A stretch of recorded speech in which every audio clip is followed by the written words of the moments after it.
Dan sekarang kita akan mulai masuk ke acara inti bersama Mbak Nia, Mbak Ella, dan Mbak Audra. Mungkin langsung saja dimulai Mbak Nia untuk presentasinya. Oke, thank you Mbak Bila. Mungkin bisa dibantu slide-nya, Mbak Ciputri, biar teman-teman bisa sekalian lihat juga, nggak cuma dengerin aku keluar-keluar, nggak dengerin aku cuma ngomong doang. Ayo, bisa dibantu dari awal. Oke, kita mulai aja teman-teman ya. Makasih ya teman-teman. Untuk pertanyaan boleh silakan teman-teman chat dulu.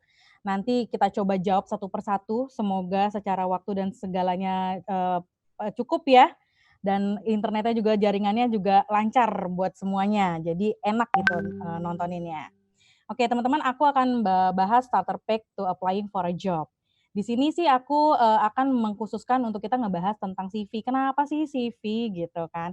Mungkin karena CV itu sebagai salah satu kunci pertama gitu ya teman-teman join di sebuah perusahaan.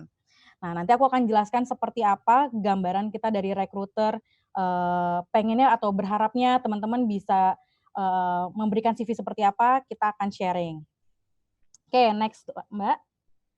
Oke, pertama yang teman-teman harus pahami, teman-teman harus mengerti perusahaan yang teman-teman ingin apply. Kira-kira teman-teman tuh pengennya tuh passionnya tuh di mana sih gitu. Teman-teman pengen develop dirinya di mana sih gitu. Teman-teman tuh harus gather informasi, harus searching, harus banyak-banyak membaca gitu ya, harus banyak-banyak lihat, mungkin tanya ke rekan-rekan lainnya supaya teman-teman tuh memang join ke perusahaan yang memang tepat, yang sesuai dengan yang teman-teman harapkan. Begitu juga dengan dream job-nya. Teman-teman harus lihat posisinya ini apa nih dengan passion kamu, mungkin dengan background kamu tuh sesuaikan dengan baik gitu. Ya memang sih tidak menutup kemungkinan ketika teman-teman dengan background yang berbeda, apply job yang mungkin tidak sesuai, itu mungkin banget. Itu mungkin banget. Itu balik lagi tergantung teman-teman gimana nantinya ketika mempresentasikan diri, ketika belajar lebih lagi gitu kan, ketika teman-teman gather info lebih lagi tentang pekerjaan-pekerjaan yang teman-teman harapkan. Jadi harapannya sih memang do the research gitu ya, teman-teman harus tahu dulu pekerjaannya, harus tahu dulu perusahaannya. Karena ini akan jadi modal banget ketika teman-teman nanti sudah masuk ke dalam tahapan interview. Itu sih pembukaannya. Next. Seperti yang saya informasikan di awal, saya akan informasikan tentang CV gitu ya. Mungkin ya di sini teman-teman di sini juga sudah sering ya buat CV, ada mungkin yang belum gitu ya. Ini saya sharing sebenarnya seperti apa sih CV yang sebagai recruiter gitu lihat gitu ya. Saya membagi jenis CV menjadi 2. Mbak jangan geser-geser dulu, boleh di sini dulu ya. Kami membagi CV jadi 2, ada formal dan atau kreatif CV atau semi formal. Mungkin di sana di luar sana banyak ya referensinya. Ada yang menjadi bagi 3 jenis, ada yang bagi 4 itu bebas gitu. Tapi di sini saya akan menjelaskan 2 jenis CV ini. Ini formal CV mungkin bisa teman-teman lihat contohnya memang dia formal dengan foto yang pakai jas, dasi dan sebagainya gitu. Kalau kreatif CV bisa dilihat dari warnanya, mungkin lebih bervariasi, jenis fotonya yang berbeda gitu kan. Terus tampilan-tampilan ada icon-icon yang menunjukkan apa sih yang teman-teman ingin highlight di dalam CV teman-teman. Mungkin kalau perusahaan kayak kita gitu ya, Trans7 gitu kan, kita sih seneng gitu misalnya dapat CV yang manapun sih boleh aja selama memang kontennya oke. Maksudnya kontennya tuh sesuai, tuh kontennya itu memang apa yang kita butuhkan. Tapi kalau kita dapat kreatif CV itu sesuatu yang berbeda memang, yang menarik ya. Kenapa menarik? Karena kan dari secara dilihat itu sudah berbeda dengan yang lainnya gitu kan. Tapi balik lagi, teman-teman harus memastikan kontennya itu harus tepat. Nah di situ kayak foto gitu kan, foto boleh tidak harus pakai jas gitu ya, boleh teman-teman pakai fotonya yang lebih unik, lebih ramai gitu ya. Tapi perhatikan juga komposisinya, kayak sharing nih ya, CV-nya oke gitu ya, kreatif gitu. Tapi fotonya tuh dari jauh banget, nggak kelihatan, sayang. Atau fotonya apa, selfie gitu kan nggak kelihatan banget gitu. Ya teman-teman juga tampilkan proporsional secara teman-teman fotonya, mungkin bajunya nggak harus pakai jas ya, tapi proporsional tampilan fotonya. Next, Mbak. Font. Nah, ini juga jadi penting ya, teman-teman. Kenapa? Karena itu memudahkan kita membacanya ya. Kan kita rekruter mungkin dalam 1 hari gitu kan, atau dalam beberapa hari menerima banyak CV.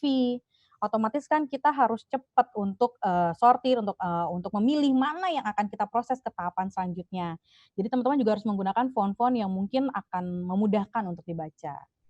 Layout, nah ini mungkin teman-teman banyak ya referensi layout di kan banyak yang free download, layout dan sebagainya. Itu sih nggak jadi masalah. Sebenarnya nggak jadi masalah banget teman-teman menggunakan referensi-referensi itu. Tapi sharing sedikit dari recruiter nih, kita tuh beberapa kali ya Mbak Ella, Mbak Audra, mendapatkan CV-CV yang layoutnya tuh sama gitu. Sebenarnya nggak jadi masalah sih teman-teman, tapi dengan CV kita sebagai recruiter tuh melihat gimana kreativitas teman-teman, gimana niat teman-teman untuk apply ke kita. Nah, kalaupun memang teman-teman menggunakan template gitu ya bolehlah ditambahin kreativitas sedikit gitu ya, entah secara warnanya, entah secara ikonnya atau apapun itu, sehingga CV teman-teman tuh menarik gitu. Kalau misalnya kontennya udah bagus gitu ya, kalau layoutnya gitu atau fontnya membingungkan, ya itu akan sangat sayang jadinya. Atau misalnya maaf maksudnya masih kayak zaman dahulu banget gitu yang pakai apa tuh kayak kesannya terkesan mesin tik gitu ya. Sayang banget.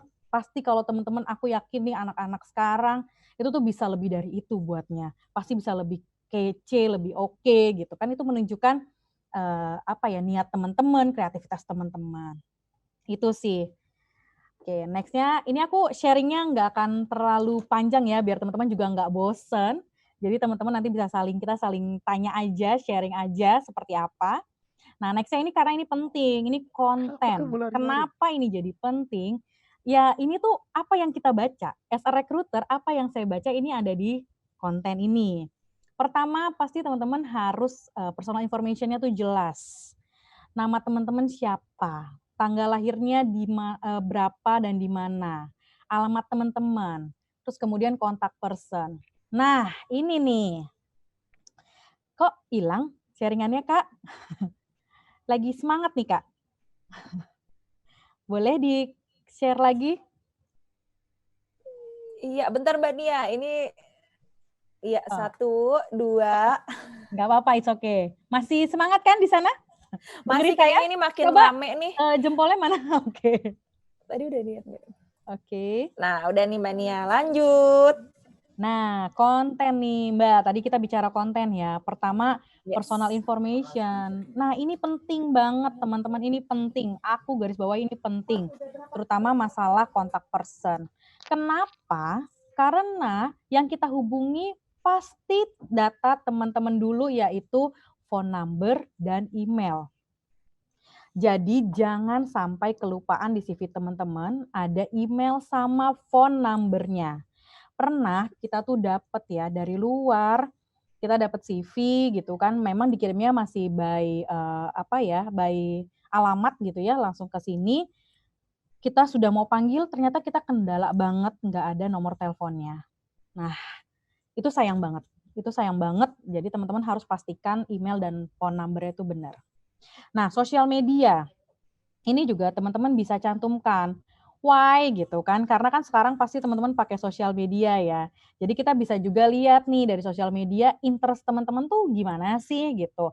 Mungkin aja kan ketika pertama ngelamar, teman-teman belum terlalu mengerti, ini jobnya ngapain ya, yang ini ngapain ya, ya udah deh pilih ini dulu gitu kan. Tapi lihat sosial media nanti kita sebagai recruiter bisa, oh ternyata dia punya interest ke hal yang ini ya, kenapa nggak dicoba di sini gitu. Nah itu tuh jadi informasi-informasi tambahan buat kita recruiter sehingga kita bisa benar-benar menempatkan teman-teman di posisi yang memang sesuai gitu. Jadi teman-teman jangan takut untuk nulisin sosial media, email teman-teman, phone number itu yang utama lah gitu. Tapi nama juga ya, ntar kita panggil siapa ke kamu gitu. Oke, next education.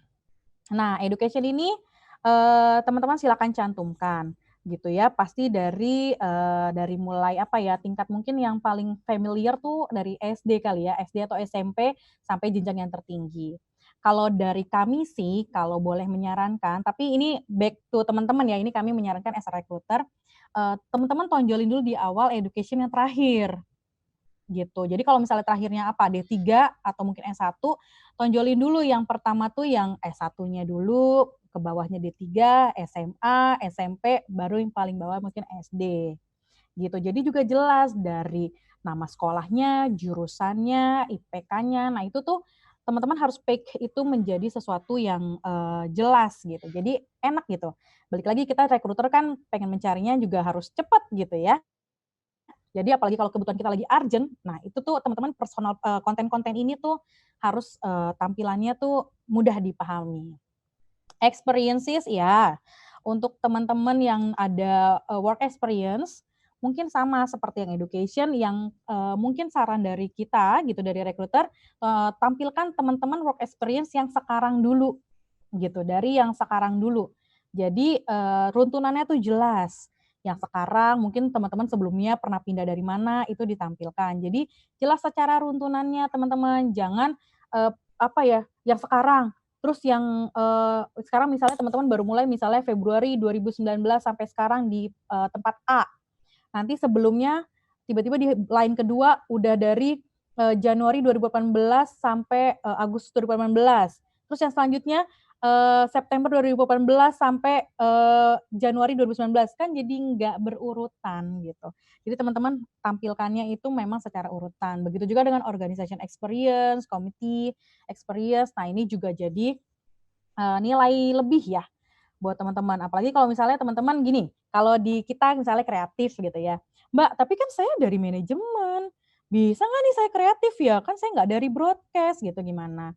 Gimana? Nah, mungkin teman-teman punya pengalaman organisasi yang memang relevan. Misalnya teman-teman pernah organisasi teater atau film, kan mungkin di kampusnya ada ya yang kayak gitu-gitu. Nah, itu teman-teman tampilkan.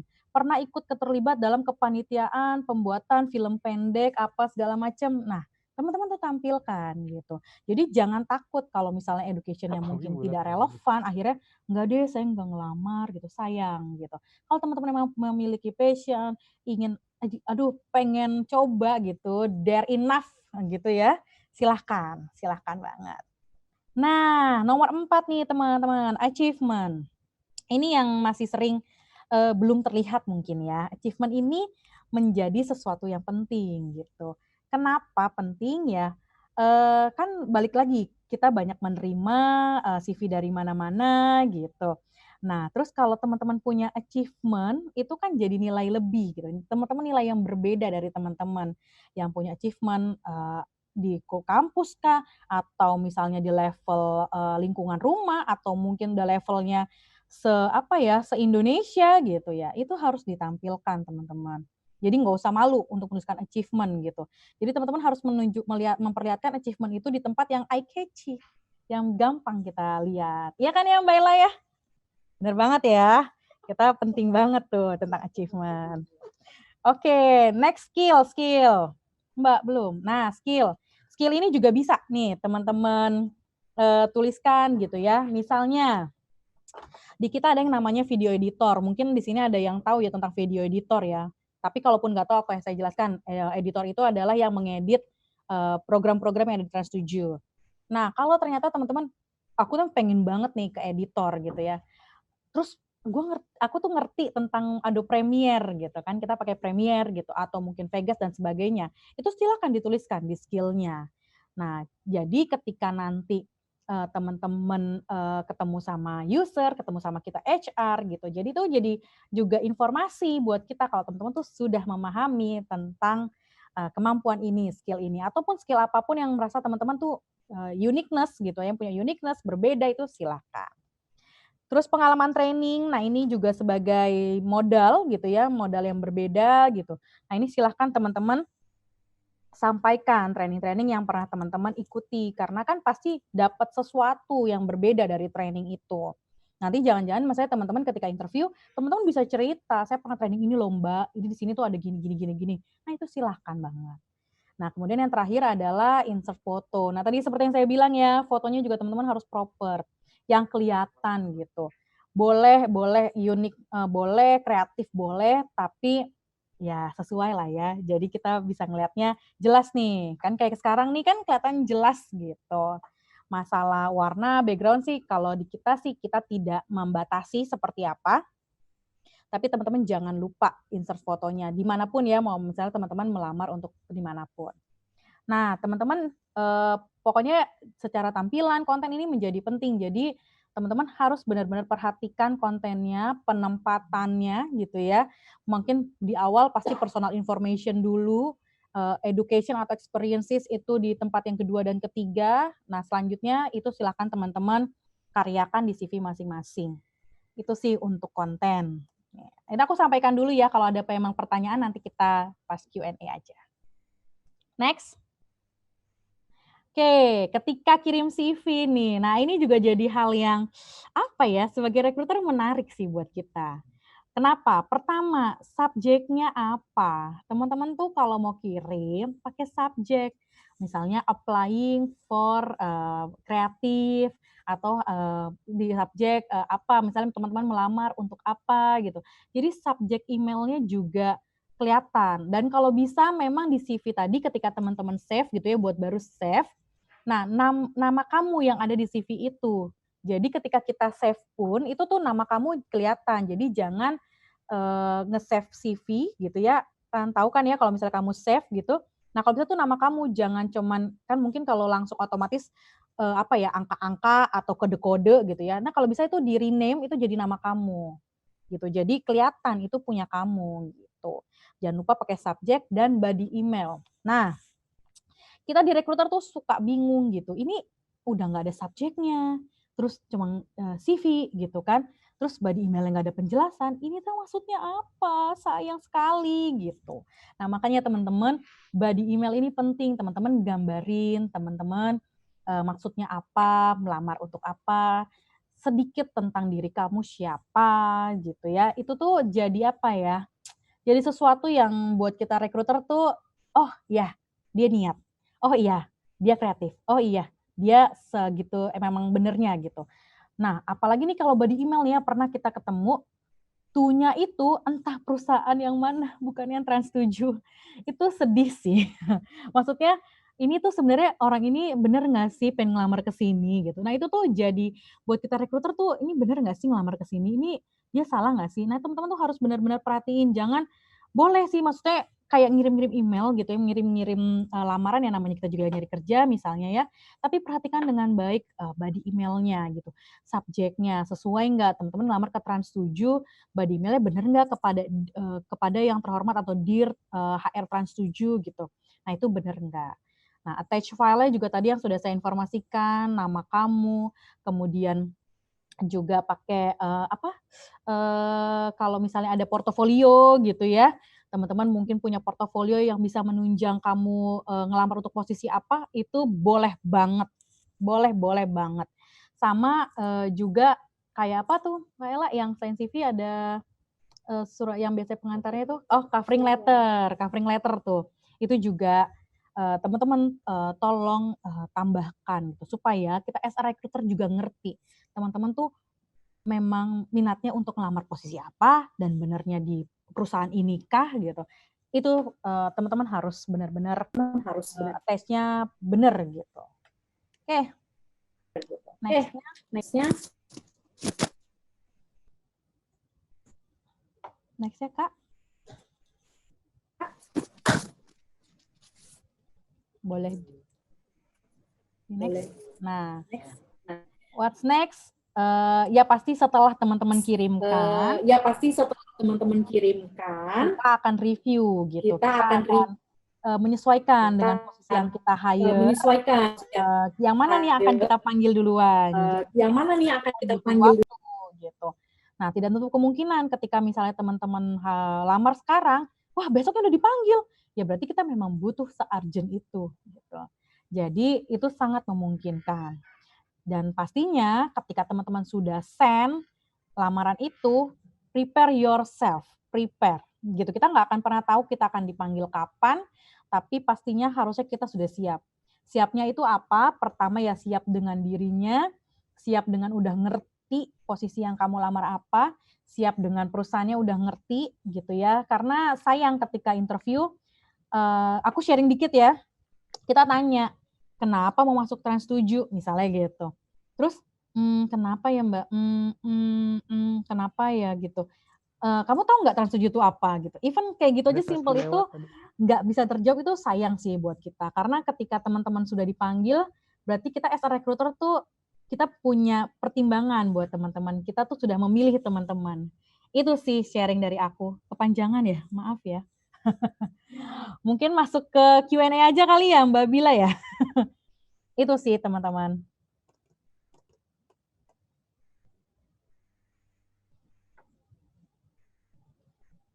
Cukup kali ya itunya ya, sharing apa namanya, itunya materinya. Oke, next-nya nih. Ini pertanyaan udah banyak banget ya Mbak Nia. Ya, boleh. Tapi sebelum masuk ke pertanyaan-pertanyaan dari teman-teman, mungkin saya tadi sambil ngedengerin tuh sambil ngebatin banyak banget gitu pertanyaan nih Mbak Nia. Nah, oh iya nih, Mbak Nia ini mungkin bisa kita sapa lagi teman-teman, udah banyak yang baru join nih Mbak Nia. Boleh, halo, dari mana lagi nih? Selain tadi apa, dari Purwokerto, Semarang, Surabaya, apa tadi aku tanya tuh Grobagan ya, apa itu? Grobogan. Oke, sorry, maaf. Iya, ini udah rame nih. Nah, kita mau langsung tanya jawab aja ya. Aku mau bertanya dulu nih Mbak Nia dari pertanyaan yang muncul di otak aku selama tadi aku dengerin Mbak Nia. Tapi aku pengen dengar suara Mbak Ella nih Mbak. Silakan. Aku boleh nanya ke Mbak Ella ya? Oke, boleh banget kok Mbak Bila, boleh banget. Ya, Mbak Ella nih aku mau nanya nih. Tadi kan kita udah bahas banyak banget tentang CV, tentang bagaimana pihak HR memilih, pihak tim recruiter memilih, bagaimana kira-kira apa sih namanya kapasitas-kapasitasnya, seleksinya itu bagaimana. Nah, ini aku ada pertanyaan. Kira-kira kalau prestasi Mbak Ella, prestasi dari kecil itu ngaruh nggak sih Mbak? Atau hanya prestasi-prestasi saat kuliah aja yang dilihat? Atau prestasi pendidikan terakhir atau pengalaman terakhir gitu yang dilihat? Kalau yang dulu-dulu masih valid nggak sih?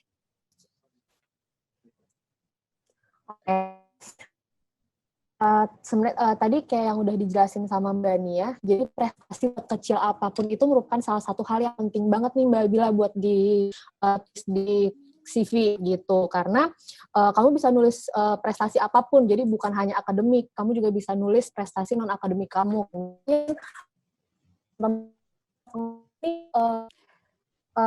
Ini Mbak Ella putus-putus ya?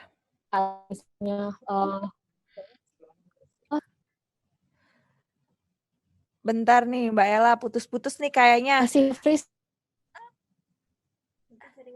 Halo. Atau mau dibantu jawab nih sama Mbak Audra atau Mbak Nia?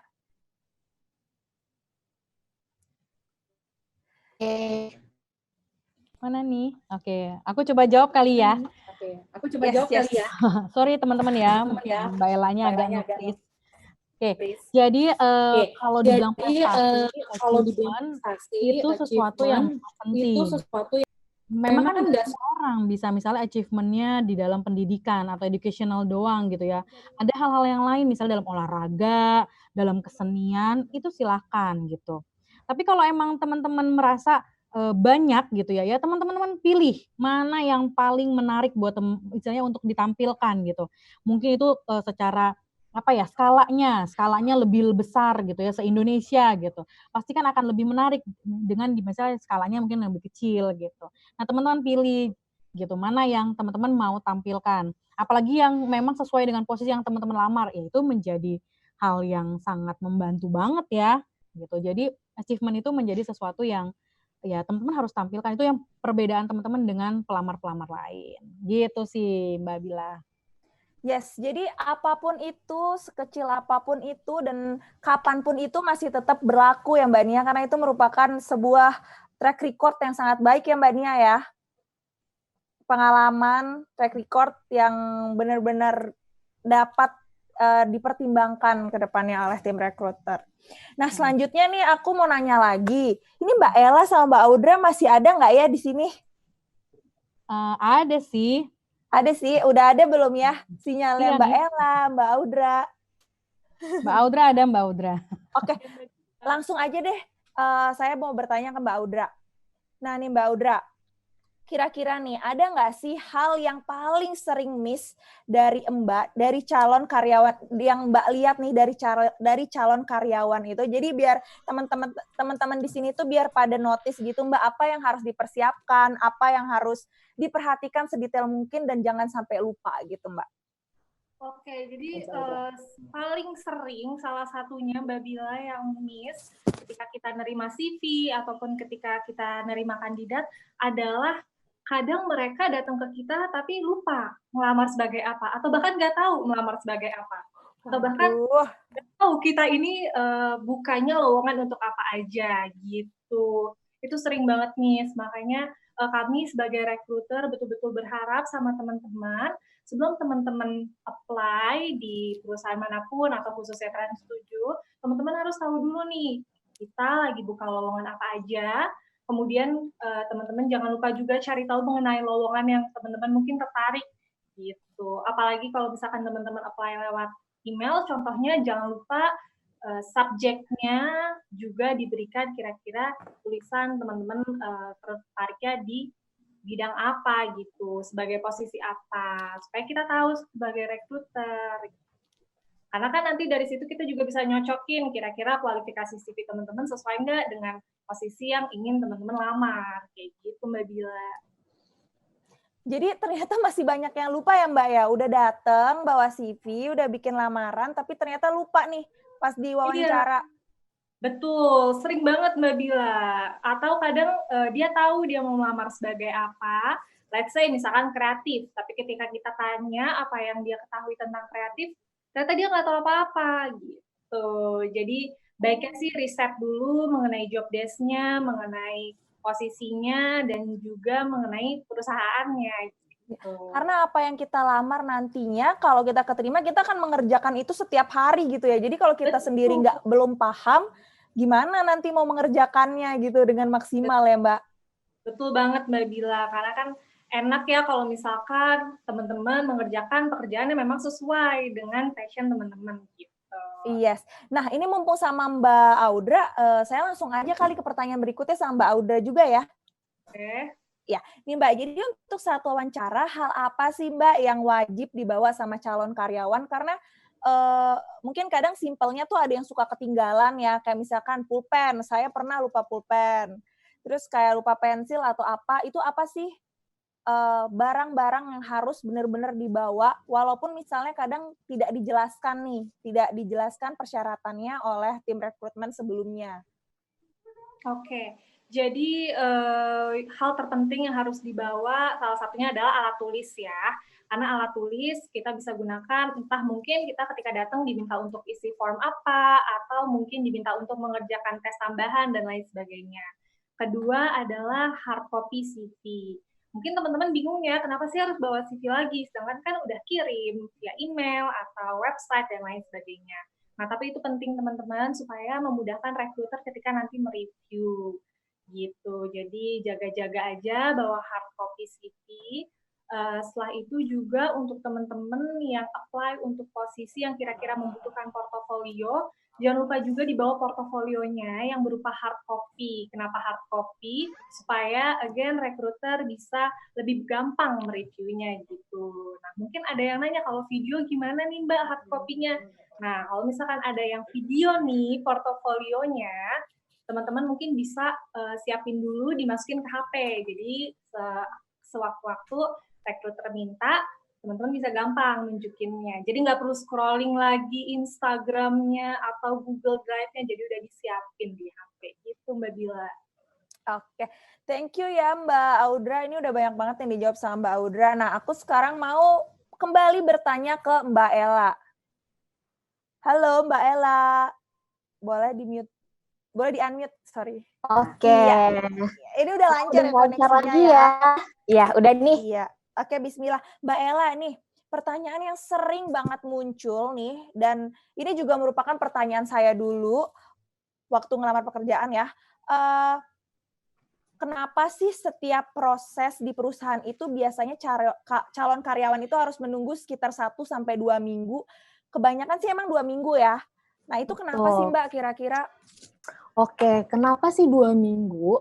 Jadi, pasti setiap perusahaan itu memiliki prosesnya yang berbeda-beda gitu. Nah, eee, dan lamaran yang masuk ke setiap perusahaan juga pasti, banyak dong Mbak Bila gitu kan. Nah, jadi setiap CV yang akan masuk ke perusahaan pasti, tim rekruter membutuhkan waktu untuk melakukan review dari CV-CV ini gitu. Nah, lalu setelah CV-nya udah di-review nih sama tim rekruternya, baru kita undang untuk melakukan tes. Nah, biasanya jarak dari tes ke interview ini juga, biasanya sih, 2 minggu gitu. Nah, kenapa 2 minggu lagi? Karena, pasti banyak dong yang diundang untuk melakukan tes gitu kan, dan pasti, kita sebagai rekruter juga membutuhkan waktu untuk, melakukan scoring dari hasil tes teman-teman yang udah ikut psikotes itu tadi, gitu. Nah, kita juga harus mempelajari nih hasil psikotes mereka seperti apa, lalu kita, sesuaikan juga dengan, job desk yang mereka, mau apply, apakah memang, hasil tesnya, akan, cocok atau kurang cocok dengan posisi yang dia akan apply, gitu. Nah, lalu setelah selesai, psikotes, setelah kita tahu nih hasil psikotes dari teman-teman yang udah ikutan tes, baru nih kita akan menjadwalkan untuk interview. Nah, untuk melakukan penjadwalan interview ini juga pasti akan membutuhkan waktu, karena kan kita harus berkoordinasi dulu nih dengan, yang akan melakukan interview. Misalnya interview user, kita juga harus, koordinasi sama user-usernya, karena kan user juga pasti memiliki, pekerjaan yang lain yang mungkin, nggak kalah penting dengan interview, kandidat gitu. Jadi, kita harus sesuaikan dulu nih jadwal user-nya kosongnya di mana, available-nya di mana, gitu. Nah, makanya, membutuhkan waktunya maksimal 2 minggu. Nah, tapi nih Mbak Bila, nggak menutup kemungkinan, kurang dari 2 minggu udah dipanggil nih teman-teman yang, udah ikutan psikotes gitu. Nah, kenapa bisa kurang dari 2 minggu? Mungkin karena, user-nya misalnya, available. Misalnya hari ini teman-teman udah ikutan tes, terus, besok sudah interview HRD, terus besoknya lagi sudah interview user, itu mungkin karena, jadwal user-nya memang mungkin available di saat itu, gitu. Nah, lalu untuk yang kedua, kenapa bisa, kurang dari 2 minggu, mungkin perusahaannya sedang membutuhkan posisi itu urgent, gitu. Jadi, kita harus memprosesnya lebih cepat daripada yang lain. Jadi, bisa, kurang dari 2 minggu prosesnya. Gitu sih Mbak Bila, kira-kira kenapa, proses rekrutmen itu biasanya, 1 sampai 2 minggu untuk masing-masing prosesnya, gitu. Iya, jadi banyak banget yang diurusin, jadi banyak banget juga jumlah karyawan yang mendaftar, banyak yang harus dikoordinasikan, yang bayar scoring-nya juga. Dan itu kan nggak Betul. main-main ya, Mbak, ya. Kita harus Mhm mhm. selektif, ada standar-standar tertentu, dan Bener nggak boleh banget. salah juga, jadi harus teliti juga gitu kan ya. Nah, Iya, mungkin ini bener banget, terjawab ya Mbak. pertanyaan-pertanyaan kita yang selalu resah, karena sebagai pendaftar tuh kita biasanya kayak gundah gulana gitu, Mbak. Jadi kayak saya Aduh. tiap malam tuh sholat gitu, supaya ini kapan dapat kabar dari Trans 7 gitu. Bahkan saya dulu 3 minggu kayaknya ya. Oh gitu, mungkin Mbak Bila Iya, mungkin dulu user-nya lagi sibuk kali ya, makanya sampai 3 iya minggu betul, iya nunggunya. betul. Mhm. Itu jadi kita Put, jadi mendekatkan diri kepada Putra, yang di atas gitu. Iya, mungkin supaya lebih dekat Putra, lagi kepada yang di Tapi atas. justru semakin semangat sih, semakin menunggu gitu. Seharusnya teman-teman jadi semakin semangat ya, Mbak. Jadi kayak Nah, ngisi bener waktunya banget. pakai belajar.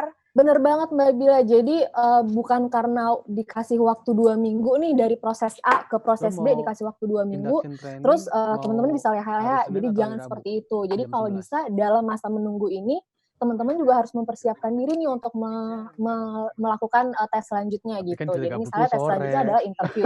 Ya teman-teman harus melatih Alasan diri nih aja. kira-kira gimana sih interview yang baik Senin dan aja ya, benar gitu. biar Mungkin lebih bisa rileks. cari-cari tahu juga tentang job desk-nya juga supaya, ketika interview udah tahu nih kira-kira pekerjaan yang akan dilakukan nanti seperti apa ya gitu. Jadi silakan dipergunakan waktunya, dalam 2 minggu ini, untuk belajar gitu sih Mbak Bila. Iya, thank you Mbak Ella. Ini masih ada 2 pertanyaan lagi untuk Mbak Ella. Oke, boleh banget. Sebelumnya saya ingin mengingatkan kepada para partisipan yang ada di sini untuk ayo teman-teman jangan berhenti bertanya karena setelah pertanyaan-pertanyaan dari saya akan membacakan beberapa pertanyaan terpilih dari teman-teman yang sudah diajukan melalui grup chat ya.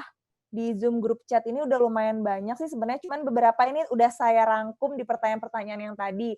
Nah, teman-teman ini jangan ada yang nge-leave, tetap stay tune di sini karena kita akan memberikan e-sertifikat kepada kalian semua yang stay di Zoom meeting ini hingga akhir. Oke, lanjut Mbak Ella ya. Boleh. Nah, pertanyaan selanjutnya nih Mbak. Kalau dari pandangan HRD nih Mbak, kira-kira busana seperti apa sih yang sebaiknya digunakan dan sepenting apa sih Mbak appearance Mbak? Oke, nah untuk pakaian nih, ini menarik banget. Jadi busana ini juga adalah salah satu hal yang penting ketika teman-teman mau hadir untuk melakukan interview gitu. Nah, sebenarnya teman-teman bebas sih mau menggunakan busana yang seperti apa, mau yang kekinian juga boleh banget sebenarnya. Misalnya kalau normalnya yang cewek-cewek mungkin bisa pakai blus atau pakai atas pakai blus, lalu bawahannya pakai rok pensil misalnya atau pakai celana panjang, itu boleh banget. Atau mungkin cewek-cewek yang suka pakai dress juga sebenarnya boleh banget untuk hadir ke interview gitu. Nah, untuk cowok-cowok biasanya normalnya ya paling kemeja sama celana panjang gitu ya. Nah, kemejanya mau dimasukin boleh, dikeluarin boleh, terserah. Nah, tapi dengan catatan setiap pakaian yang akan dipakai untuk interview ini harus proper ya. Jadi kita kan masih belum tahu nih kira-kira teman-teman mau ketemu dengan interviewernya lawan jenis atau sesama jenis gitu. Okay. Nah, jadi sebisa mungkin silahkan digunakan pakaiannya yang tertutup, yang sopan, yang layak gitu supaya tidak mengganggu juga nih untuk interviewernya nanti gitu. Karena kan takutnya jadi salah fokus gitu ya Mbak Bila ya. Jadi jangan sampai salah fokus gitu. Jadi silahkan Ini Mbak Ella pernah mengalami nih kayaknya ya, salah fokus. Untuk sejauh ini saya masih belum pernah. Yang ngelamar ke Trans 7 kayaknya rapi-rapi semua. Keren-keren ya, keren-keren ya. Semua. Oke. Nah, terus satu lagi nih yang nggak kalah penting. Jadi mungkin kan teman-teman juga ada yang mau menghadiri tes atau interview itu dengan menggunakan transportasi umum gitu.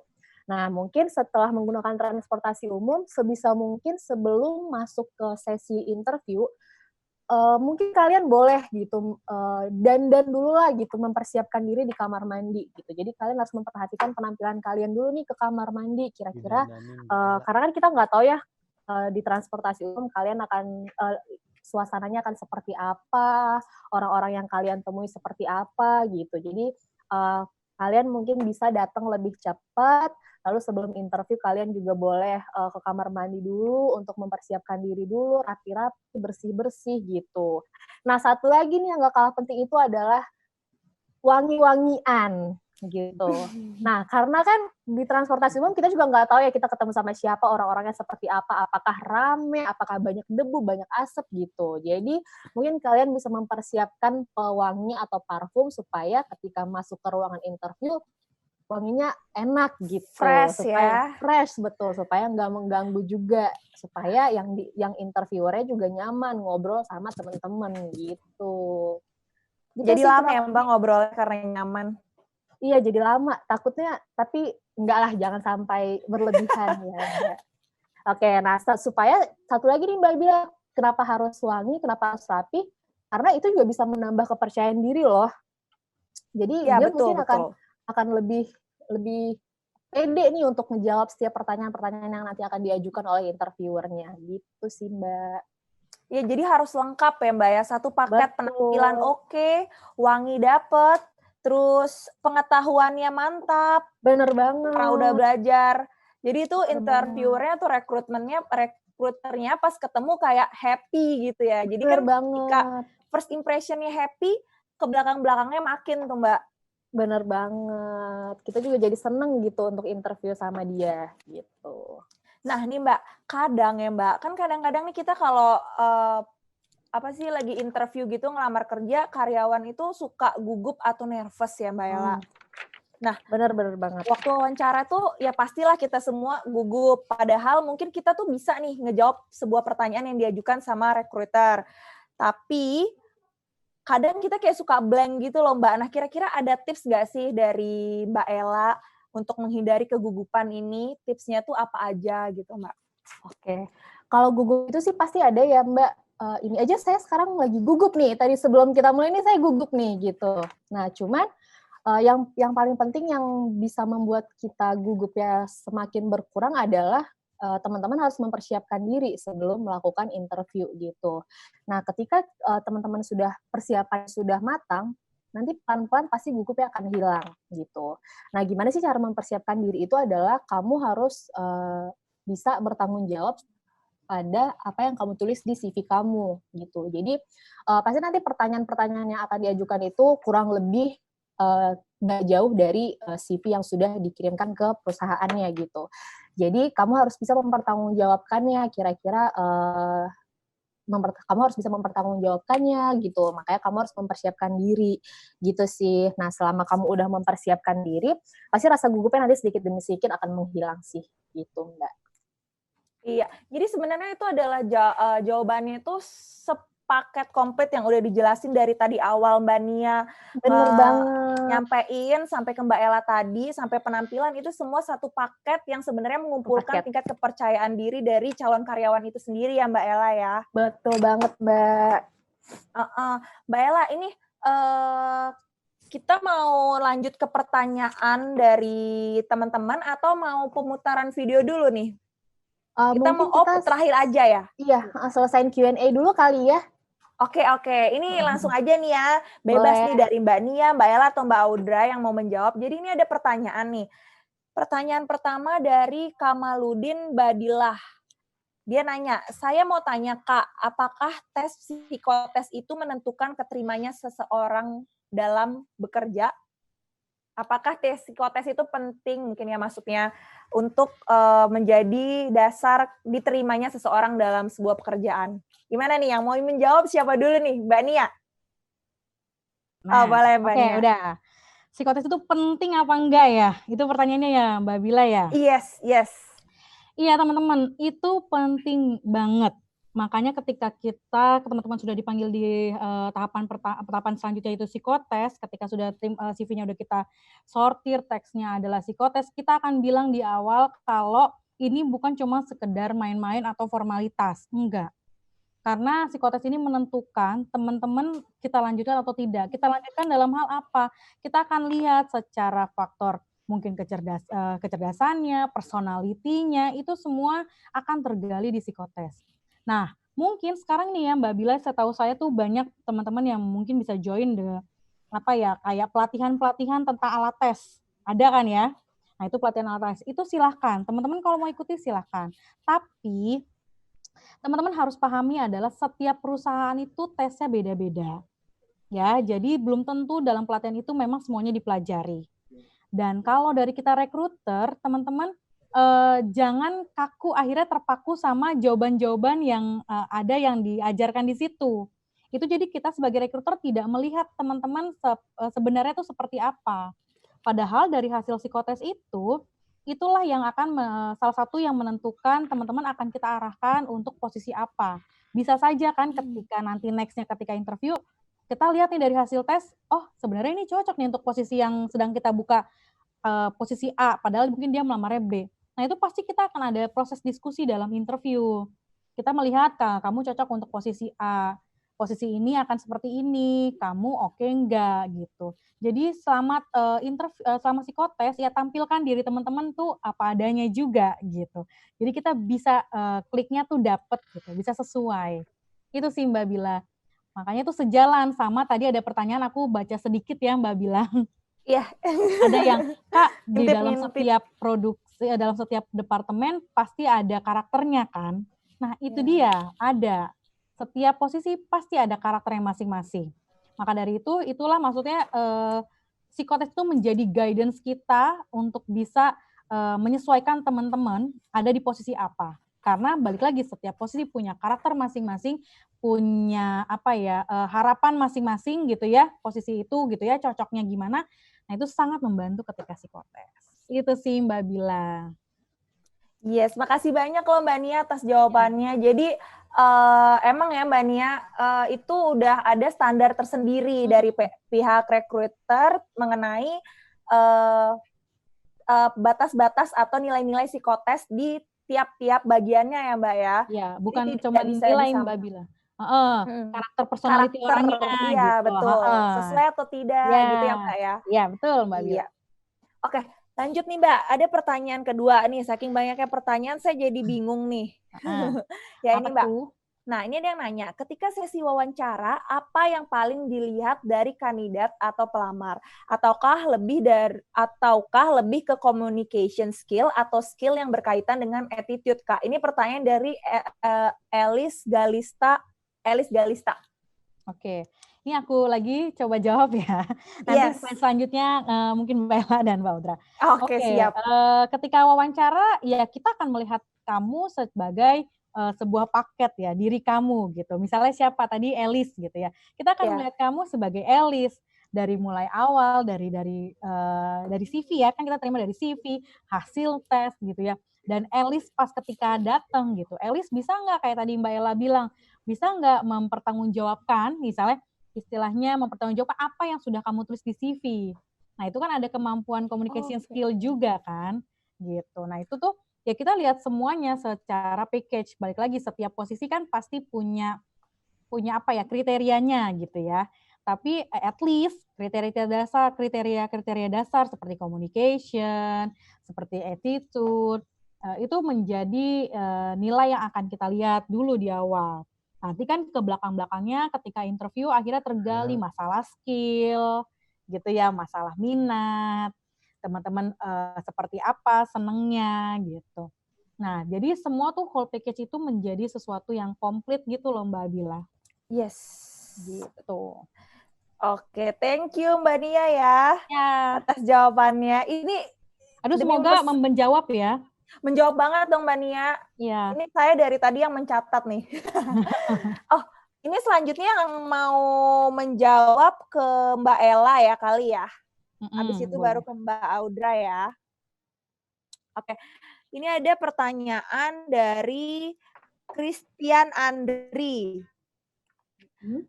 Kak, kalau dalam work experience kita pernah kena perampingan, apakah perlu ditulis dalam CV atau tidak? Oke, kalau misalnya dalam work experience-nya dia pernah kena perampingan atau mungkin PHK ya bahasa yang lebih bisa dikenal, itu kamu harus tulis di CV kamu gitu, karena itu bisa menjadi suatu penilaian juga buat recruiter gitu, karena kan pasti akan ada alasan kenapa kamu bisa di PHK dari perusahaan itu. Jadi track record-nya teman-teman itu bisa kelihatan nih dari CV-nya gitu. Jadi kalau misalnya pernah kena perampingan ya silahkan dituliskan di CV-nya. Jadi jangan ditutup-tutupin karena nggak akan ada gunanya juga. Jadi lebih baik kamu bisa tuliskan aja di CV-nya gitu Mbak.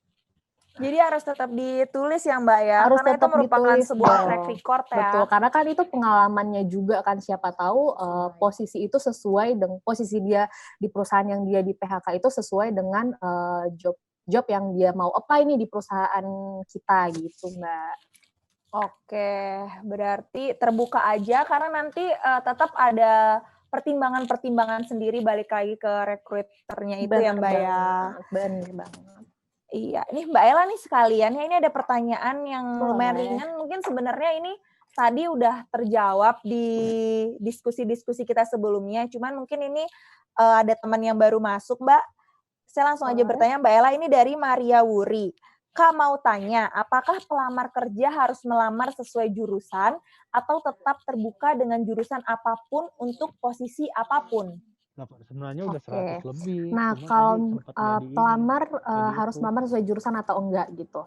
Nah, teman-teman boleh nih ngelamar di posisi apapun, terserah minatnya di mana boleh melamar di posisi itu. Jadi nggak harus sesuai dengan jurusannya gitu. Kayak misalnya tadi udah dijelasin juga sama Mbak Nia, misalnya kita ada kebutuhan di posisi kreatif. Nah, bukan berarti kita menutup kemungkinan nih untuk teman-teman yang dari jurusan manajemen, yang dari jurusan hukum, dan lain-lain itu kita nggak menutup kemungkinan. Jadi kita boleh banget menerima orang pelamar dari jurusan manapun gitu. Nah, tapi ada beberapa posisi yang memang spesifik harus dari jurusan tertentu nih. Misalnya IT gitu. Nah, kalau orang IT kan biasanya harus spesifik dari jurusan IT karena kalau misalnya dari hukum dia kan pasti belajar IT-nya akan lebih sedikit dibandingkan teman-teman yang kuliah di jurusan IT itu sendiri gitu. Nah, lalu untuk posisi yang kedua misalnya legal. Nah, legal ini juga kan pasti kita spesifik dari jurusan hukum karena kan dia akan berhubungan dengan kontrak kerja, dengan pasal-pasal misalnya kayak gitu ya Mbak gitu. Nah, lalu juga posisi yang ketiga misalnya itu accounting gitu. Nah, accounting juga kita harus spesifik misalnya dari jurusan ekonomi kayak gitu sih Mbak Bila. Tapi untuk posisi-posisi lain yang lebih general, ya nggak harus dari jurusan spesifik, jadi dari semua jurusan biasanya sih tetap terbuka. Gitu. Itu jadi tergantung pada posisi apa yang mau kita lamar ya Mbak ya. Karena beberapa posisi sendiri emang membutuhkan orang-orang yang sesuai pada bidangnya. Bener dan banget. ada juga posisi-posisi yang terbuka kayak gitu ya Mbak ya. Nah, lalu kan pasti di setiap iklan lowongan kerja itu kan pasti mereka juga menuliskan kualifikasinya apa. Misalnya dia kualifikasinya terbuka untuk semua jurusan atau untuk jurusan akuntansi atau untuk jurusan hukum kayak gitu. Jadi silahkan dipelajari kualifikasinya dengan baik supaya nggak salah melamar kerja gitu. Karena kalau misalnya ternyata dia legal tapi dia nggak baca nih kualifikasinya. Untuk posisi legal dia apply dari jurusan administrasi bisnis misalnya, itu kan jauh. Jadi sayang kalau misalnya dia nggak memahami kualifikasi dari posisi yang dia mau apply gitu. Iya. Nah ini Mbak Ella, ini boleh dijawab sama Mbak Nia, Mbak Ella atau Mbak Audra. Ntar silakan siapa yang mau menjawab ya. Ini ada pertanyaan menarik nih. Bentar. Ini ada pertanyaan menarik. Bentar, saya kehilangan namanya. Ini pertanyaannya, saya bacain pertanyaannya ya. Kak, kalau ketika masa pandemi ini kita ikut berbagai webinar dan ikut online class, apakah itu worth untuk diutarakan pada recruiter atau kegiatan apa sih yang bisa dilakukan pada masa karantina ini yang bisa menunjang ketertarikan dari recruiter? Jadi kayak misalnya nih Mbak, mereka ikut di Kamis Asik ini kan nanti bakal dapat sertifikat. Nah, itu bakal menunjang nggak sih Mbak untuk CV mereka nantinya ketika mendaftar? Mungkin bisa dijawab dari Mbak siapa nih yang mau menjawab? Mbak Audra. Aku jawab ya. Iya boleh Mbak Audra. Ya, jadi mungkin beberapa dari teman-teman kan selama masa karantina ini banyak yang ikut seminar-seminar online ya atau webinar. Nah, itu worth it banget teman-teman utarakan ketika mungkin menulis CV ataupun wawancara. Karena kenapa dari situ rekruter jadi bisa tahu nih bahwa teman-teman ternyata selama masa karantina tetap aktif ya untuk belajar, untuk mencari tahu, dan dari situ kita juga bisa lihat bahwa teman-teman punya rasa penasaran yang tinggi gitu. Karena kenapa? Karena kita kan pasti ingin mencari kandidat-kandidat yang bukan hanya cepat puas, misalkan udah tahu nih materi atau job desk-nya terus puas gitu aja kan enggak. Jadi kita butuh kandidat-kandidat yang terus mencari tahu, terus belajar dan nggak stop belajar gitu Mbak Bila. Terus gimana lagi Mbak Bila? Sorry pertanyaannya selain itu yang kedua. Iya tadi pertanyaannya lebih ke arah itu aja sih Mbak. Cuman bermanfaat nggak sih kita ikut-ikut seminar online kayak gini, ikut webinar gitu? Menurut nggak sih untuk menunjang pengalaman atau menunjang CV kita nantinya? Kan biasanya emang seminar-seminar gitu, tapi biasanya langsung ya sertifikatnya gitu. Nah kalau yang sistemnya online itu ternyata tetap ya Mbak ya, berarti kelihatan usaha dari teman-teman itu bagaimana ketika mengisi waktu kosongnya ya Mbak ya. Oh gitu, jadi teman-teman selama masa karantina ini tetap bisa aktif walaupun memang mungkin perusahaan-perusahaan nggak bisa melakukan psikotes langsung di tempat dan lain sebagainya, tapi teman-teman tetap bisa aktif untuk belajar supaya nanti ketika nanti ini udah selesai, teman-teman udah lebih siap nih untuk apply gitu. Iya, terima kasih Mbak Audra. Ini ada pertanyaan nih. Sepertinya ada yang pingin masuk ke HR. Nih aku langsung bacain aja dari Gebi Bamba. Kak, passion saya di HRD, tapi latar belakang pendidikan dan pekerjaan sama sekali tidak berhubungan dengan dunia HRD. Bagaimana cara agar dapat diterima kerja di bidang HRD? Monggo Mbak, dijawab. Oke, jadi untuk Mbak Gebi Bamba, dia latar belakangnya bukan HRD, tapi pengen terima kerja di bagian HRD. Oke, jadi sebetulnya HRD ini kan terbagi jadi beberapa bagian, gitu ya. Ada yang training, ada yang rekrutmen. Nah, mungkin Mbak Gebi Bamba ini bisa lihat lagi bahwa kira-kira ada nggak kualifikasi yang memumpuni sebagai apakah rekrutmen atau training. Biasanya sih kalau rekrutmen kita prefer orang-orang yang memang udah familiar dengan alat-alat tes psikologi gitu. Tapi mungkin kalau untuk yang training, mungkin Mbak Gebi ternyata punya kemampuan public speaking yang oke gitu, atau punya pengalaman menjadi seorang trainer. Nah, kayak gitu sih Mbak. Jadi mungkin itu bisa berkaitan. Nah, kalau misalkan nggak ada pengalamannya sama sekali, mungkin Mbak Gebi bisa ikut seminar atau online class dan lain sebagainya supaya nanti bisa sesuai lah dengan kualifikasi yang kami mau gitu. Berarti balik lagi ya Mbak ya, balik lagi ke kebutuhan yang dibutuhkan dari bagian tersebut ya Mbak ya, sesuai atau tidakkah, seperti apa job desk-nya nanti, begitu ya Mbak Audra ya? Ya, nah terus di kami juga ada bagian HR operations. Nah, di sini juga mungkin Mbak Gebi bisa cari tahu dulu nih, sebagai HRO itu tugasnya apa? Apakah kira-kira kualifikasinya bisa sesuai dengan kualifikasi yang dibutuhkan sebagai seorang HRO? Walaupun basicnya sama sekali bukan dari jurusan-jurusan yang berkaitan dengan HRD gitu. Oke, thank you Mbak Audra. Ini ada tambahan dari Mbak Nia ya? Iya Mbak Bila, bener kata Mbak Audra. Jadi kalau teman-teman memang bukan dari psikologi, tapi punya passion di HR, tuh monggo, gitu silakan, gitu. Karena kan HR ini kan banyak banget posisinya, gitu. Jadi kita juga butuh, misalnya kita butuh teman-teman yang ada di employee relation, teman-teman dari legal, itu kita juga ada. Terus teman-teman yang kita ada ya services, kita ada dari teman-teman dari komunikasi, dari administrasi, ya kita juga terbuka gitu. Jadi teman-teman benar-benar baca secara qualification-nya gitu ya.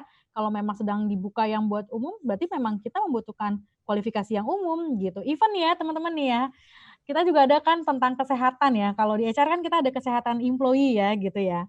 Nah itu tuh kita teman dari perawat ada di HR gitu. Jadi kita HR ini juga banyak gitu. Jadi silahkan teman-teman. Itu sih mau tambahannya itu. Jadi jangan takut. Iya, jangan takut ya. Daftar aja dulu dan diperhatikan kualifikasi yang dibutuhkan sama perusahaannya. Nah, nih Mbak ada pertanyaan terakhir nih. Ada satu pertanyaan lagi mungkin ya sebelum kita masuk ke sesi berikutnya. Ada yang bertanya dari Ida Rizky. Halo Kak, izin bertanya, akan lebih dipertimbangkan yang banyak macam pengalaman atau bertahan lama di suatu pengalaman? Mungkin maksudnya yang pindah-pindah pengalamannya atau yang di satu pengalaman konsisten gitu. Gimana nih Mbak Nia? Oke. Kalau bicara itu sih, itu akhirnya case by case ya Mbak Bila gitu.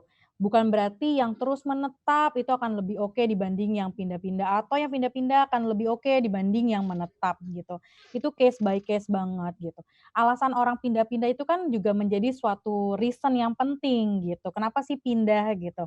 Kayak tadi mungkin perampingan, ya itu kan harus mengharuskan orang untuk pindah ya kan. Iya. Gitu. Jadi itu case by case banget. Tapi kalau misalnya teman-teman sebulan di sini, 2 bulan besok dipindah tempat B, 3 bulan di C gitu. Nah itu juga ya teman-teman ya dari kita rekruter teman-teman udah dapat apa di posisi itu Iya nggak sih? Iya, Jadi betul mau betul betul. banyak-banyak kok title-nya juga, tapi teman-teman dapat apa selama bekerja di situ? Kan itu yang penting ya, bukan Iya. perkara maksudnya lama atau enggaknya, tapi teman-teman udah dapat apa sih selama bekerja itu? Gitu. Nilai apa sih yang teman-teman bawa gitu? Skill apa sih, keterampilan apa? Gitu Mbak Bila. Iya, lebih ke apa sih yang didapetin gitu ya, Mbak, ya, Iya, dari pengalaman pekerjaannya itu gitu ya, Mbak, ya. betul. Jadi, Iya. teman-teman nggak usah berkecil hati buat yang terus-terusan pindah-pindah, lompat-lompat, tapi juga harus tetap memperhatikan pada kualitasnya ya, Mbak Nia ya. Betul. Mhm. Lebih ke Gitu. kualitas kira-kira nih saya pindah dari sini sudah bisa membawa apa ke perusahaan yang baru, seperti Iya. itu ya, Mbak, ya. Nah, balik lagi ke tadi ya Mbak bilang mempertanggungjawabkan apa yang sudah kamu tuliskan di CV ya. Iya, Gitu. betul. Oke, Mbak Nia, Mbak Ella, dan Mbak Audra, dan teman-teman sekalian, mungkin untuk sesi tanya jawab kita udah cukup sampai di situ ya, dan karena kita masih ada sesi berikutnya, yaitu akan ada tips dari tim HRD Trans 7 nih. Ya, Kita silakan nih langsung Mbak Audra dengerin aja nih. tips-tipsnya ya. Apa sih Mbak Audra tipsnya? Oke, kalau misalkan tips dari aku, yang pertama, kalian, again sebenarnya ini balik lagi sih ke salah satu topik yang tadi, yang sudah dipresentasikan. Tips yang pertama, cari tahu betul-betul tentang perusahaan yang akan kalian lamar, cari tahu tentang job desk-nya, persiapkan diri kalian, jangan sampai kalian nyesel, udah datang jauh-jauh, mungkin dari luar kota, dan lain sebagainya, tapi ternyata nggak sesuai gitu dengan jabatan yang kalian inginkan. Tips yang kedua adalah stay aware dengan notifikasi yang kami berikan untuk penjadwalan berikutnya atau jadwal pengundangan. Karena sering banget kita dapat case di mana teman-teman datang, padahal ternyata nggak kita undang, atau belum kita undang di hari itu. Kita baru mau undang di minggu depan misalkan. Tapi teman-teman ternyata datang di hari tersebut karena ngelihat temennya yang satu lagi ternyata dapat notifikasi duluan dari Trans 7. Hal-hal kayak gitu sih, dan stay aware juga mengenai proses pendaftarannya. Jangan sampai teman-teman daftar selain di website Trans 7 atau selain di email Trans 7. Karena takutnya nanti ketika teman-teman udah daftar ternyata itu bukan dari kami gitu, atau jatuhnya jadi penipuan, ada oknum ketiga yang memanfaatkan situasi, nagih uang ke teman-teman. Nah, hal-hal kayak gitu yang sering banget kita jumpai. Jadi mohon teman-teman teliti, apply-nya hanya di website kami dan melalui email kami. Gitu sih tips-tipsnya. Nambahin Mbak Bila, kayak tadi Mbak Audra bilang gitu, ada yang pernah ke sini datang dari jauh, dari luar kota, terus dimintain apa ya, kayak uang dulu gitu ya untuk pembayaran transportasi, akomodasi. Kita mau bilang kalau misalnya kita Trans 7 tidak akan pernah memungut biaya apapun. Kalaupun teman-teman dari luar kota yang akan kita panggil, itu atas biaya teman-teman, terserah teman-teman mau datang ke sini, mau naik apa itu silahkan. Kita tidak akan pernah kita tidak bekerja sama dengan instansi apapun ya, travel agency apapun atau itu, teman-teman pastikan hati-hati gitu. Nah, kalau saran dari kita adalah teman-teman di perusahaan manapun gitu ngelamarnya ya, kalau memang ada website resmi silahkan ke website resminya gitu. Pasti informasinya akan lebih akurat. Itu sangat berhati-hati gitu. Aku sih tidak mau ada teman-teman yang selanjutnya yang kena imbas dari hal-hal yang kayak gitu sih Mbak Bila, sangat sayang gitu. Iya, betul betul. Jadi banyak penipuan-penipuan juga terkait rekrutmen ini ya, Mbak Nia. Betul, betul. Itu sangat meresahkan ya gitu. Karena kitanya juga kasihan teman-teman biasanya tuh dari luar kota Mbak Bila soalnya. Dari luar kota sudah datang, udah gitu pagi-pagi bener gitu ya, jam 7 pagi gitu, jam 8 pagi. Sedangkan kita tuh merasa tidak ada misalnya tes di hari itu gitu kan, itu sangat disayangkan. Jadi be aware Iya. sih guys. Siap.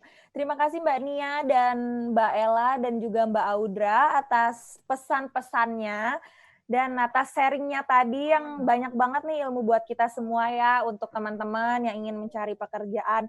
Nah, sekedar mengingatkan sebelum acara ini berakhir, buat teman-teman yang stay tune sampai akhir acara ini kita akan mempersiapkan e-sertifikat.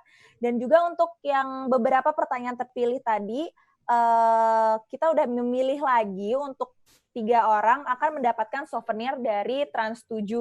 Nah, selanjutnya adalah pemutaran video ya dari tim HR ya Mbak Nia ya? Ya, nih kita punya video, sebenarnya teman-teman bisa lihat juga di YouTube Trans7, tapi di sini kita share ya biar teman-teman lihat nih. Oke, sebentar. Ini caranya nih. Wait, bentar ya.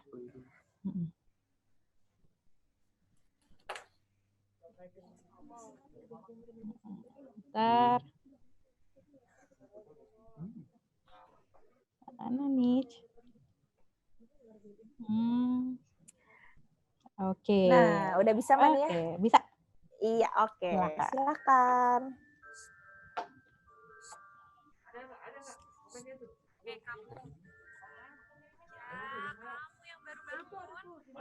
Saya. Masih aja rebahan gak ada kerjaan. Buat siapa, Mas? Mau kerja yang asik dan seru-seruan. Oh, buat Gimana? Mas. Banyak. Ayo sini gabung. Ya udah, mau. Kok ke KPI sih, Mas? Bukannya ke... Bukan nempel ke situ kali masnya, tapi ke situ tuh. Ya. Hai, halo Mas. Om pasti pengen kan kerja yang fun, aktif, dan smart kayak mereka? Iya. Langsung aja buruan gabung Belajar bersama Jokowi. kami. Pertama, kamu harus percaya diri. Sudah siap? Di sini, kamu akan bertemu banyak orang dengan aktivitas yang beragam. Nah, cakep nih. Kenalan dengan teman baru, sharing ide segar yang kreatif dan inovatif. Oke semua, jangan kemana-mana karena habis ini kita akan balik ke Selebrita. See you next time. Meskipun Langsung ada serius besok. bekerja, Langsung ada. tapi kita juga bisa fun di belakang layar ataupun di depan kamera.